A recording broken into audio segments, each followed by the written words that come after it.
ഭാര്യയായി നിനക്കൊരു പെണ്ണുണ്ടോ? മര്യാദയോടെ മാന്യമായിട്ട് നിങ്ങൾ ഭാര്യമാരോട് പെരുമാറണം. ഭാര്യ പീഡനം ഇസ്ലാമിലില്ല, ഭർത്തൃപീഡനം ഇസ്ലാമിലില്ല. എത്ര സുന്ദരമായ ഇണക്കിളികളെ പോലെ ജീവിക്കേണ്ട ദാമ്പത്യ ജീവിതം എങ്ങനെയാ വക്ക് പൊട്ടിയത്? ദമ്പതിമാരായിട്ട് എന്തിനാ കരഞ്ഞു കരഞ്ഞ് ജീവിക്കുന്നത്? ദാമ്പത്യം ഇസ്ലാം എത്ര അനുഗ്രഹീതമായി തന്നതാണ്. പരസ്പരം ഒന്ന് കണ്ടറിയാൻ കഴിയണം, മനസ്സ് തുറന്ന് ഉള്ളു തുറന്ന് സംസാരിക്കണം. ആവശ്യമാകുമ്പോൾ ആവശ്യാനുസരണം ജീവിതത്തിന്റെ സന്ദർഭങ്ങൾക്കനുസരിച്ചുകൊണ്ട് വസിയത്തുകൾ, ഉപദേശ നിർദ്ദേശങ്ങൾ ഉണ്ടാവണം. പിണക്കങ്ങൾ ഉണ്ടാകാം, 3 ദിവസത്തിലധികം അത് നീണ്ടുപോകാൻ പാടില്ല.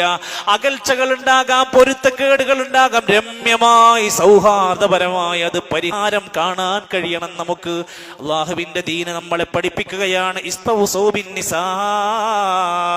നിങ്ങൾ നിങ്ങളുടെ സ്ത്രീകളോട് നന്മയായി പഠിപ്പിക്കപ്പെട്ട വസിയത്തൊക്കെ പാലിക്കണം. ഭാര്യമാരോട് പറഞ്ഞ വസിയത്തുണ്ടല്ലോ, ഭർത്താക്കന്മാർ ശ്രദ്ധിക്കേണ്ടത്, അതവർ ചെയ്യണം. എന്നിട്ട് പറഞ്ഞു പുരുഷന്മാരെ, നിങ്ങൾ വിചാരിച്ച പോലെ ഒരിക്കലും ഒരു പെണ്ണങ്ങ് നേരെ ജീവിക്കാൻ കഴിയൂല.